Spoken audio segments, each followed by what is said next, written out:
everyone. I'm Sonika Garcia, And I'm Brad Davidson, and this is Breaking the Code, a podcast series addressing misconceptions related to the discipline of behavioral science. We hope to arm you, our listeners, with the tools you need to make sense of behavioral science and to help you apply it to your work as communication extraordinaires. Thanks for joining, everyone. Today's episode, we are going to talk about hair. Hair. Yep, you heard it, the thing on your head. This topic came to us as a request internally because we were working on a hair loss product. And while, our strategy, account, art teams, they really know, obviously our medical teams, they know the science forward and backwards. They're really in it. They know the product and all of that. They usually come to us to understand, well, what does it mean to have hair loss? And so that's exactly what we do. We look at the cultural meaning of things. And so with hair loss specifically, we thought, well, we can't really understand hair loss without first understanding the thing that is being lost, which is hair. So that's what kicked off this exploration into the culture of hair.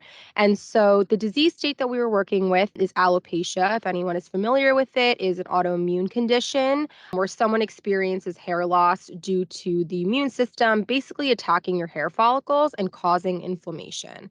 Some people get diagnosed at various ages, but it is an autoimmune condition. And so these sort of analyses that we do for brands really focus on the macro level influences of behavior, the influences of perception, beliefs, and then behavior. So things like language, signals, and their meaning, all of that really ties into culture. And that's really important because we know people are not who they are only at the moment of diagnosis. So, of course, yes, someone who's getting an alopecia diagnosis at that moment, that's when they become a priority to our clients, right? When we have the client who has a treatment, we focus on that moment. But that person lived a life prior to that moment. They were exposed to different things. They experienced different things. And all of those things really shaped their perception, in this case, their perception of hair. And so really getting to that level of granularity when we do these analyses is what is going to then tell us, okay, now how is this person going to then interact with our product? And what is their perception going to be about getting this diagnosis of alopecia? So that's really the background of how this analysis came to be and why we're going to take you through our work today. Brad, I'm going to kick it over to you. I know we've discussed semiotics and like signaling in previous episodes, but if you could just give everyone a brief overview of what sort of signals we look at, why that's important, and how we use that in our work. Yeah, absolutely. So we use the term semiotics here sometimes to talk about the analysis we do of visual signaling. So we often make the distinction on our team between linguistic analyses, which are, language analyses, and then there are other types of signals. Not everything is words and grammar and the rest of it. Now, that's semiotics. Now, in Europe, the semiotics actually is a parent label over linguistics because a sort of good definition of semiotics, people disagree, people argue, is the science of the study of signaling and signals and meaning. So that includes language, but it also includes stop signs. It also includes things like, different hairstyles, right? Things that have meaning in one location have different meaning in another. So I'll give you a quick example. Just got back from Taiwan. We took a vacation there. My son was there for a junior year study. And he was pointing out to us that marijuana is virtually non-existent in Taiwan, but marijuana leaves are used in advertising quite a bit. And what they get used for is not to signal, as they do in New York, like this is where you can buy marijuana. They signal rebellion. And so he pointed out that there was like an ad and it was all marijuana leaves. He goes, you know what that's for? And I said, what? And he goes, condoms. So clearly a marijuana leaf in Taiwan in certain cultures doesn't actually signal let's go smoke marijuana. It signals let's have some rebellion or I don't even understand why it would be on a condom, but you can think of like it's a taboo subject. Sex can be taboo, therefore we put them together and it's some sort of rebellious, spicy kind of thing. It was very interesting. I couldn't really parse it, but that's semiotics, right? What are we signaling? And signals go beyond just the sort of signals we think of as manufactured signals, stop signs, and those sorts of things. How we dress is a signal, how we act is a signal. And you mentioned that people learn what things mean. That's called socialization or acculturation. And we teach our children things. We teach our children what's appropriate to wear outdoors, how we look, flex on our parents, things like that. And so I think the larger context of signaling becomes really important in healthcare for things like vaccines, where they don't just stand for, do I want smallpox or not?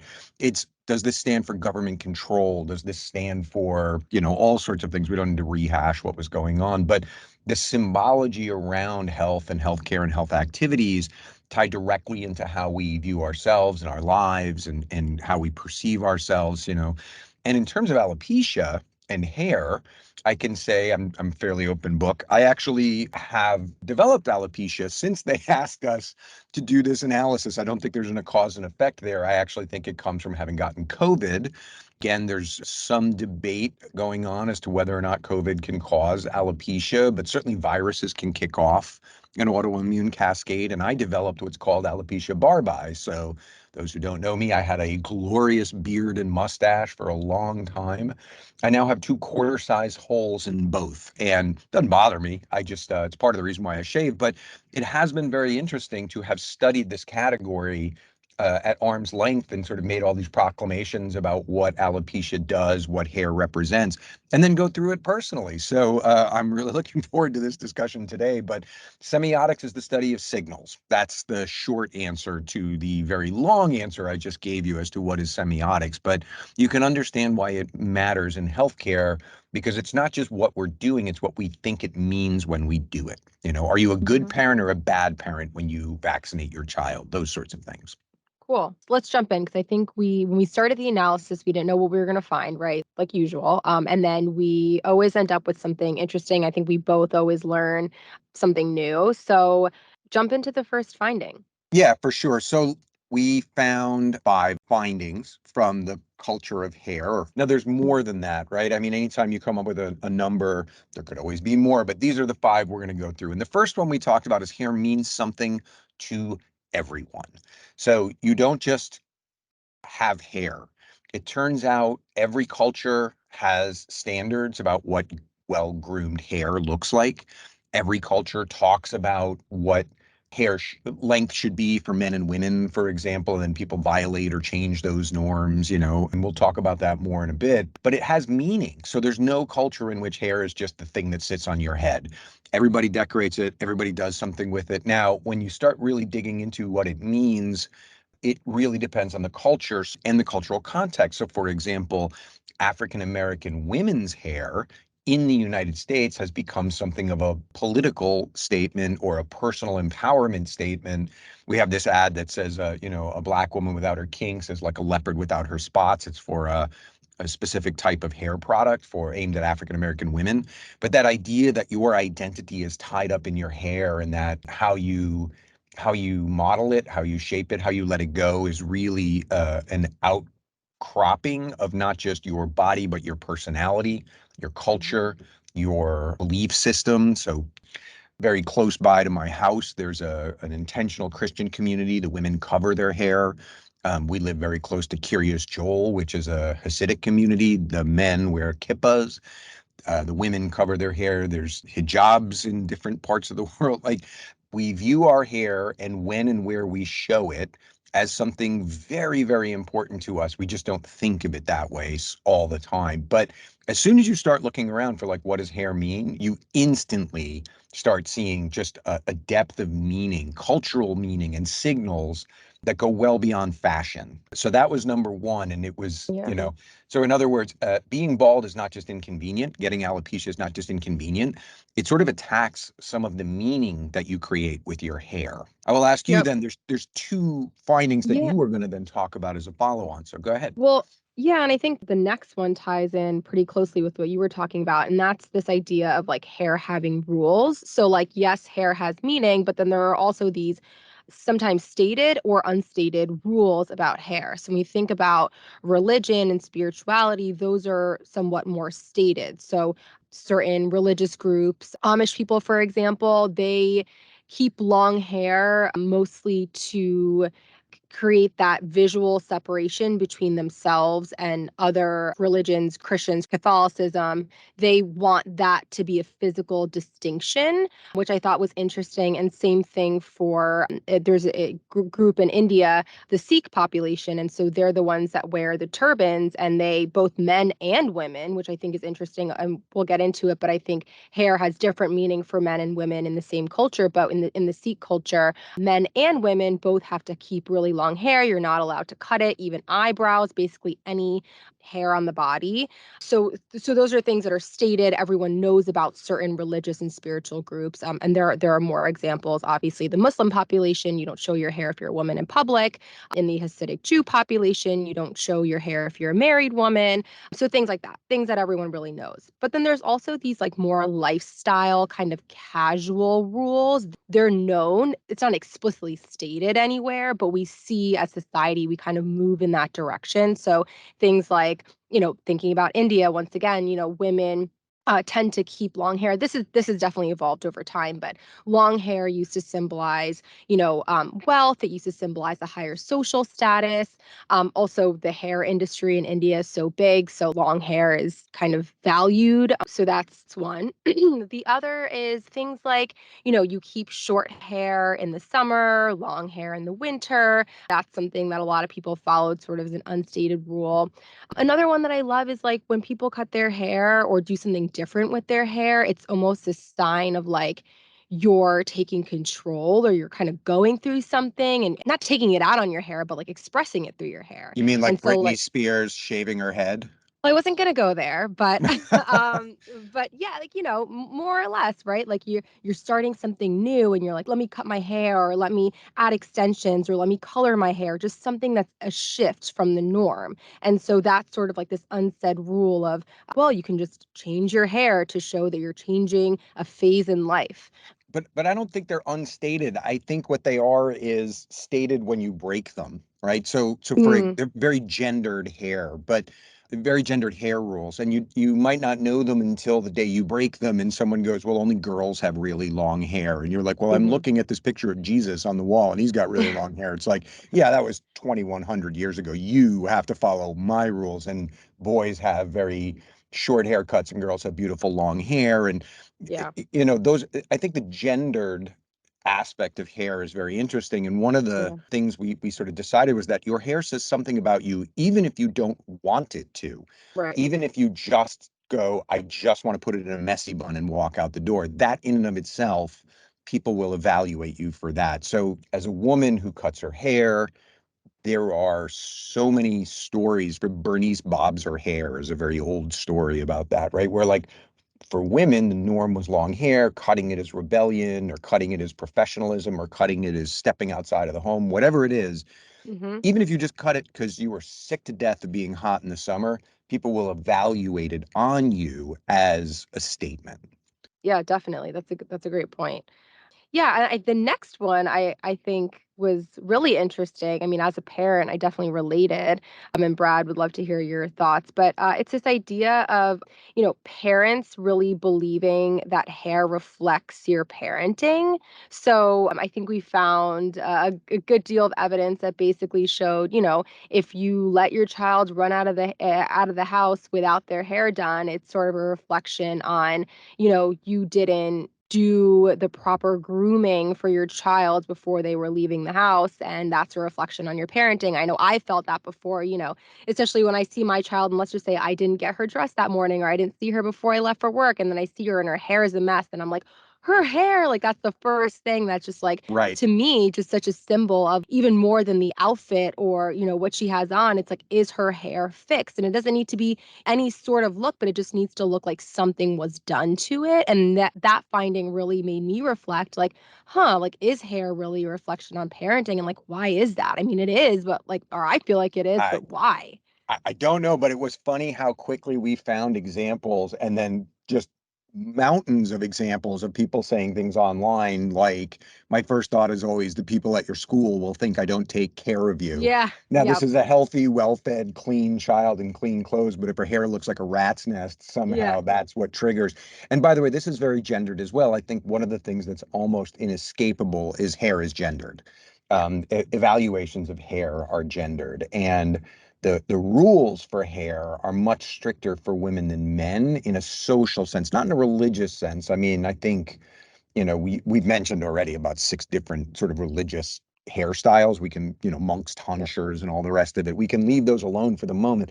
But even just social norms, you've described to me that the norm in India is that women are supposed to have long, beautiful hair, that is part of their sex appeal and sexuality, and that cutting it therefore represents cutting down on that. Now, it might not to the woman who cuts her hair, but it does to, say, certain sector of population who looks at her that way.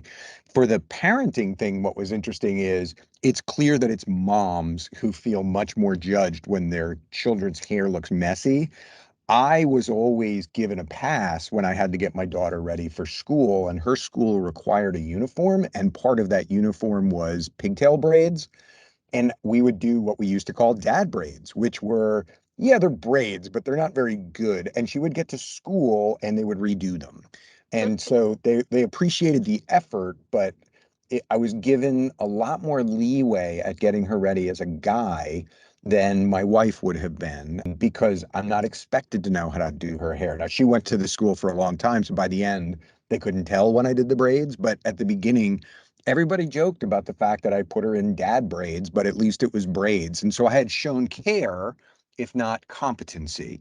And it's that Hmm. whole like taking care of your child's hair is the index for how well you take care of your child overall. Hmm. Even though, like I said, they could be healthy, well fed, well dressed, well educated, well spoken, well behaved, messy hair, you're a bad mom. And I thought that was, again, sort of an unexpected finding that resonated when we put it in words like, yeah, your hair really does sort of attract attention as the first thing people look at for evaluating your child care. I mean, look, you're the mom. Anything you want to add to that? For sure. I mean, I agree with everything that you said. And I think, thinking back to like the implications of that for alopecia really quickly, like if how you do your child's hair is kind of a way to show, your parenting or, whatever it may be to other people, even though, I don't agree with that actually being the case, but that's how society looks at it.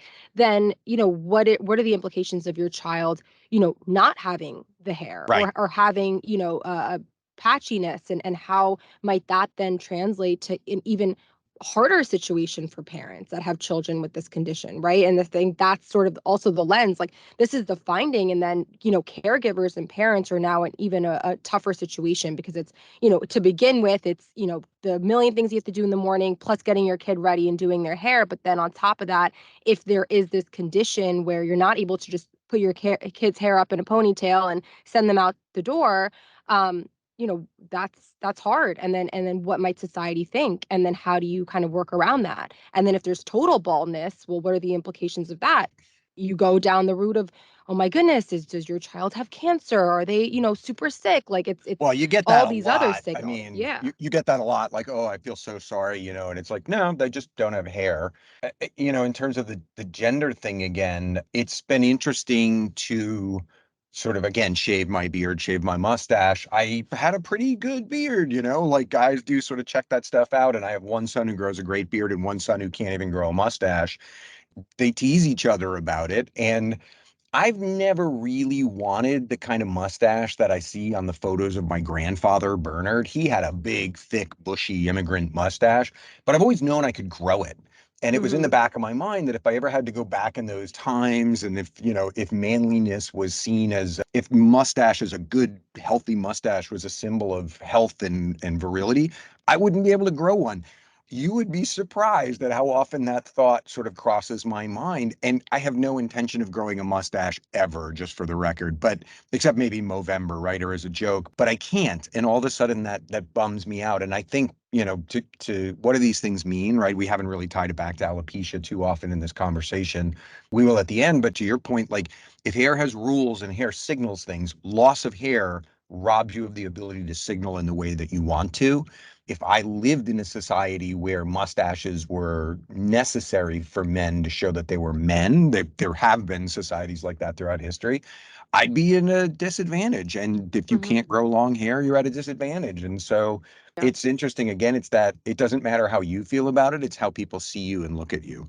Absolutely. And speaking on that same root of like disadvantages, the next finding, and I'll let you go into it, Brad, but like, the whole idea that like hair and then styling your hair is a connected experience and actually is an outlet and a source for community building. So, Yeah, it's yeah. intensely social, and it almost like, you take a step back and you think about, great apes, lowland gorillas or something sitting there grooming each other, and you're like, oh, how primitive. And then you start looking into the culture of getting your hair done, both men and women. And you realize it's an incredibly connected thing. You can't do your own hair, not really. I mean, there are people who know how to cut their own hair, but it's hard. For the most part, someone else cuts your hair, and it's a very intimate thing. And if you think about who touches your hair, it's not strangers. It's definitely someone who you give permission to touch your hair. Now, it's not a private part of your body, but imagine how you'd react if you were on the subway and somebody just started touching your hair. And I think that's a God. complaint that a lot of African Americans have, that white people come up and go, "Can I touch your hair?" Like, no, it's a violation of intimate space. But think about when men want to have genuine conversations, when LeBron James wants to create a TV show where athletes can talk turkey, talk straight talk.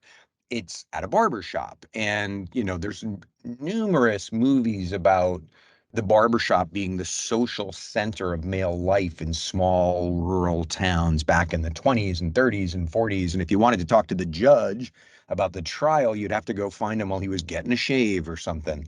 It turns out that hair and grooming are really deeply wired into us. We groom each other a lot. And the hair thing, especially again for women, is really interesting. So I'm a big rugby fan, and the women's U.S. rugby team is really good. They do very well, and so I follow them on TikTok. I'm not afraid to to admit it. And there was a series of photos that one of the rugby players put up where she goes, when you only have one braider, meaning a girl who knows how to do braids on your team, and it's just the entire team standing in line, one after the other, getting their hair braided in different patterns by this girl, a woman rugby player, big hitter, don't beat me up. And it was interesting, not just that, but then the comments were fascinating. Like the number of women who wrote comments, like basically, this takes me right back to softball in high school. This takes me right back to volleyball in college. This takes me right back to, fill in the sport, fill in the age. But that women would sit around sort of braiding each other's hair, in part to get ready, for combat. Like, frankly, rugby's a pretty tough sport. You don't want your hair flying around. The joke in women's rugby is it's just as tough as the men's rugby, except they also pull your hair. So like people really do put their hair up in tight buns and tight braids and stuff. But the idea that it is intensely social to get each other's hair ready. And then you think about, my daughter is in high school, her friends coming over to do their hair for prom, to do their hair for homecoming, and do each other's hair, and the amount of effort and talk that goes into who's going to do whose hair and how they're going to do it. And they're mostly just having a great time laughing. Every once in a while, there are tears because it doesn't turn out the right way. But I had not put those pieces together. I knew all of these things. I mean, I think another interesting finding about all of this is a lot of times in social anthropology or cultural anthropology, you know all of this stuff. You just haven't put it together in your mind as like, oh, this piece fits Hmm. with this piece. I didn't need to be told that LeBron had a show about the barbershop, but I hadn't really pieced it with all the other athletic shows about barbershops and all the other shows about barbershops and then all the other experience I've observed about people grooming each other. So it's intensely social. And again, what does alopecia rob you of? That ability to be intensely social, that ability to do each other's hair. If you don't have it, that's if you have full alopecia. But you Yeah. start looking at like Jada Pinkett Smith, right? She's the Pinkett Smith. She's the, most famous person out there who's talking about alopecia right now. She has been robbed of the ability to have someone sit there and do her hair because she doesn't have it. And that's That's a big loss for a lot of people.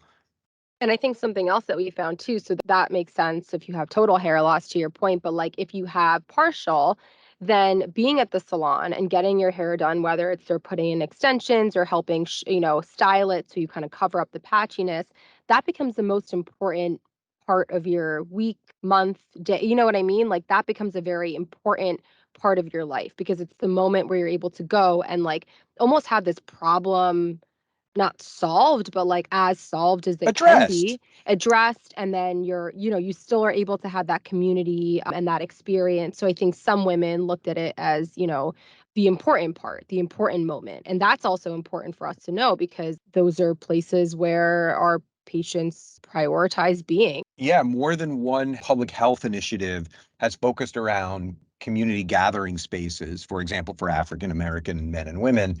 And very frequently, they will do things like churches and barber shops where they want to get people to test their blood pressure, for example. So it's so central. And for those of you listening, like you can start to see, we're building up a picture here that hair, we've only gone through a couple of the findings, but hair tells you how your parenting is. Hair tells you who you are in the gender scale of things. Hair is social, hair is environmental, all those things. Hair is religious. And so you start looking at alopecia not so much as a lifestyle disease, but as a life disease that Hmm. you can't be who you want to be and you can't signal the way you're supposed to in the culture you live in without the hair that you want.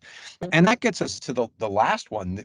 There are some real historical precedents for the idea that imposed baldness is punishment, and especially for women. So if you are a woman who has been accused of a crime, especially some kind of sexual crime, big air quotes around that, and I'll explain that in a minute, publicly having your head shaved as punishment goes back way farther than I thought it did. So I have always seen these photos of French women who are accused of collaboration with the Nazis during World War II. It was called horizontal collaboration, meaning you slept with the enemy, literally. And they would publicly have their heads shaved in the town square. Now, there's a lot of analyses of this, and one of them is a lot of these women had very little choice. They were widows, they were young widows, they were on their own, whatever it was. And that really the French culture decided that they would take out their own sense of emasculation at having lost so quickly on these women as a sort of representative of their failure to defend France, and then they could sort of expel their guilt. Again, that's a sort of Freudian psychological analysis. I'm not sure I get it, but I do know if you look it up, there were thousands of women who were assaulted publicly in this way. And it's not really talked about. It's not something that people really followed up on what happened to these women. But obviously, if you've had your head shaved, it's not like you can go to the next town over and pretend you're a new person. Everybody knows about it. But I always thought this was a one-off. It's not. It goes all the way back to the Visigoths at least, and it goes all the way forward to today because sadly, I found that there are videos, TikToks again, of drug dealers shaving their girlfriends' heads when they accuse them of cheating on them, and they'll do it publicly. They'll do it on TikTok, which I think is insane because you are actually videotaping a crime. But it turns out this punishment for sexual promiscuity to women of shaving your head continues today in some cultures. And so it's really a very interesting thing from a gendered standpoint. But then you think about they shave convicts' heads. They shave, now these aren't convicts, but when you join the Marine Corps, they shave your head. That removing your hair removes your identity. Ritualistically shaving yourself either is rebirth or loss of identity or stripping away of who you were, stripping away your rights, stripping away something, literally your hair, but then something symbolically more. And the power that that has, that this, again, rightly or wrongly, I believe these women were very likely assaulted unfairly. I wasn't there. I don't want to get in an argument with anybody. I'm not justifying it. I'm just saying it's interesting that people decided that the appropriate punishment at that time was shaving their heads, and it goes back in history and it goes forward to today. So clearly, if that's your punishment, you know in your heart of hearts that this is a thing that is valuable. You wouldn't shave someone's head if they just didn't care. And so, again, that's sort of like the scary side of it. But if hair means so much, removing it is really a vastly bigger punishment than I had ever imagined.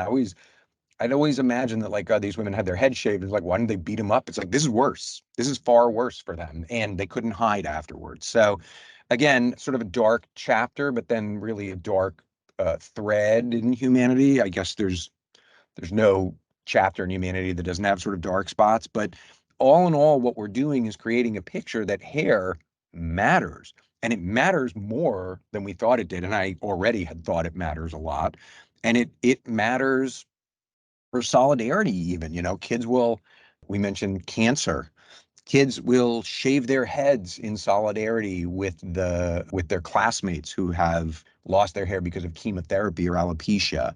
There's there's a number of different sports teams where the guys will shave their heads every year in solidarity for cancer and things like that. So it's just the symbolic meaning of hair goes so far beyond what I thought it would. And I'm old. I've lived in this culture for a long time. I thought I kind of knew what I needed to know without looking at it too much, but I learned a ton just by this study here. So again, I mean, that's the five that we thought were really critical for understanding the meaning of alopecia and what it does. But if those five things, that there are rules, that hair is something that people read, whether you want them to or not, they make judgments about it, that it tells you about someone's parenting, or actually, I actually think it's projection. I think parents believe that it tells something about parenting.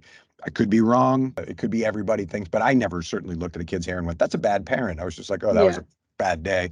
And then that punishment comes from shaving your head. And on the flip side, that hair is an incredibly intimate and connected thing in that we get our hair groomed by people who matter and do it to each other as a social sort of thing. You put all those things together and all of a sudden alopecia isn't inconvenient. It literally goes to the heart of who you see yourself as, not just in the mirror, but in a cultural sense. So, I think something as small as hair, it's not small, but something that feels sometimes in our work as trivial as hair loss. I mean, we deal with lung cancer, very severe genetic disorders for children who have a life expectancy of less than 5 years. I mean, there's some really grim stuff we deal with, hard realities, Alzheimer's and all those things. You tend to downplay something like hair loss as a like trivial medical condition. I don't think it is anymore. So I don't know. You're the one with great hair. You tell me, Sanika. I'll let you take it No, away. I think you wrapped it up beautifully. And yeah, I agree. I think that all this comes back down to when we find so many different findings on the meaning of hair, that's just to tell, our clients and our teams internally that it does have meaning, and that in and of itself is worth exploring. And it means that, this treatment and having this condition is meaningful in some capacity. So yeah, I think it always people always find it interesting, and I think we love doing them. So that's all we got. We hope you enjoyed our chat about hair. And like this, we do many others. We've done the culture of pain. Maybe we'll cover that in one episode. We've But done the culture of toes, Sanika, for the culture of toenail toes, fungus. that's true. Toenail fungus, that's right. That's Everything. right. I like to We've say done I it work all. on everything from toenail fungus to lung cancer, which is Right. true. And it does span the spectrum of human frailty, as they say. But it's fascinating what matters and what doesn't. And again, I think part of this was also just sort of explaining semiotics, because the term gets Yep. used a lot. It's really just the study of meaning making. And it turns out we make a lot of meaning with hair, and a lot of meaning is imposed on hair, even if we don't want it. That was another really big one for me, that like you can't just not do your hair, Mhm. and I think in communities where you get to cover your hair, it's probably a relief sometimes. Like thinking back to like just throwing a hat on, going to class, like I just won't show it. So anyway, yeah, I Yep. guess I couldn't help but do one more tiny analysis there, but it's been fun talking about hair. Yeah, no, it's been fun. If you guys have any questions or you want to continue the discussion, definitely reach out as always. And until next time, I'm Sonika Garcia. And I'm Brad Davidson, and this is Breaking the Code. Thanks, everyone. Bye. Bye. Breaking the Code is a podcast by Havas Health and U's Medical Anthropology Department. Created and produced by Brad Davidson and Sanika Garcia. Content editing done by Catherine Rossi. Post-production audio editing done by Gabriel Allen Cummings. And inspiration by all of you. Thanks for listening and your continued support. If you enjoy these episodes, we would love to hear from you. Please leave a rating and subscribe. Until next time.